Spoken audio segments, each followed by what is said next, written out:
This one's a bit personal for me, so let's get into it. There's a saying that a shoemaker wears dirty shoes. It's this idea that someone who knows how to make shoes doesn't do it for themselves.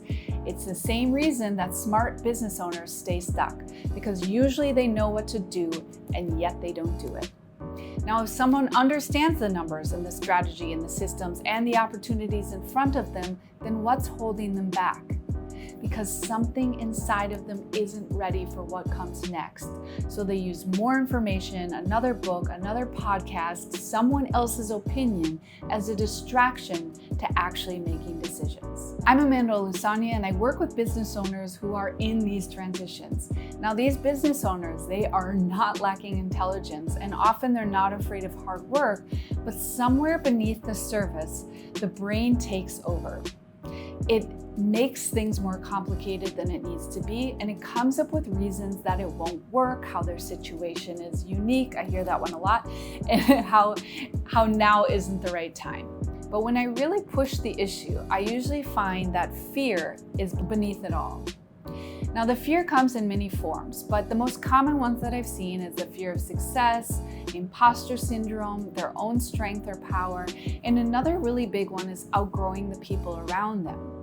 And this often shows up in either partnerships or social pressures. In other words, it's justified with logic, but it's actually an emotional trap.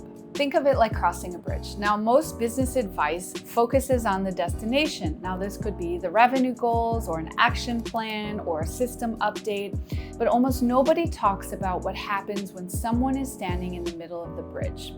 They're looking at both sides, and if they go backwards, they don't want to do that. That's not an option because they've come too far. But when they look forward, that becomes scary and unfamiliar. So it's that uncomfortable space where you get stuck in a loop. You're not the person you were, but you're not yet the person you're becoming. Now, the reality is that most entrepreneurs tie their identity to their business. I've seen people build their identities around being the hardest working, or their financial success, or being the fixer when they always have the answer. So when the business needs to change, the internal shift has to come first. Logically, they understand this. Emotionally, they don't. Now, when the business owner stops solving every problem and delegates more responsibility and becomes more strategic, their identity has to shift in that as well. The answer to real growth lies in here. It is in this identity shift and that transition from who you were to who you need to be. And I promise you, every business owner tells me that they want their business to run without them, in theory. But every time it starts becoming more independent, they insert themselves again back into the process. And sometimes when staff no longer needs them, they start feeling invisible. And being needed feels productive and urgency feels recognizable. So again, they get caught in that loop. It's not because they're trying to sabotage themselves, it's because they need to feel needed. And this feels familiar and it feels safe. So what do we do to break this loop? The practice isn't learning how to change, it's learning how to sit in the discomfort without immediately reaching for certainty. It's accepting that you will not have all the answers because you're stepping into something that you've never done before, which means going back to being a student. It requires humility, it requires trusting yourself again, and the willingness to lead people into uncharted waters. Not because you have all the answers, but because you've developed the skills to trust that you will know you can find your way. Now, this type of strength rarely gets rewarded immediately. People will question you, and you'll probably question yourself at some point, but the knowingness inside of you has to become greater than the certainty that you're looking for. Now, I've done this myself a few times in my life, so I know the path. It's like a plane taking off. At some point between the runway and clear skies, there are clouds. Inside of those clouds, the visibility disappears and you can't see very far ahead of you. You need to rely on your instruments, your training, and trust that the clouds eventually will end. On the other side is the sun or the moon, but for a period of time, you do disappear into these clouds. This is what transition feels like. It is not for the weak, and it's certainly not for the ego. It's about building something deeper inside of yourself. 5 years ago, I sold my business. I sold my condo. I said goodbye to a husband that I loved dearly.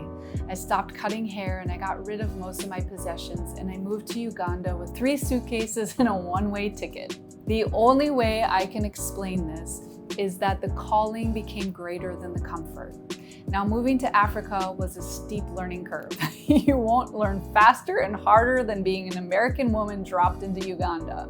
It taught me lessons about life and transition and human nature that I would never learn in a textbook. Now, if you arrive with thin skin, you'll either develop thicker skin or you will get eaten alive. I had no choice but to learn and learn quickly.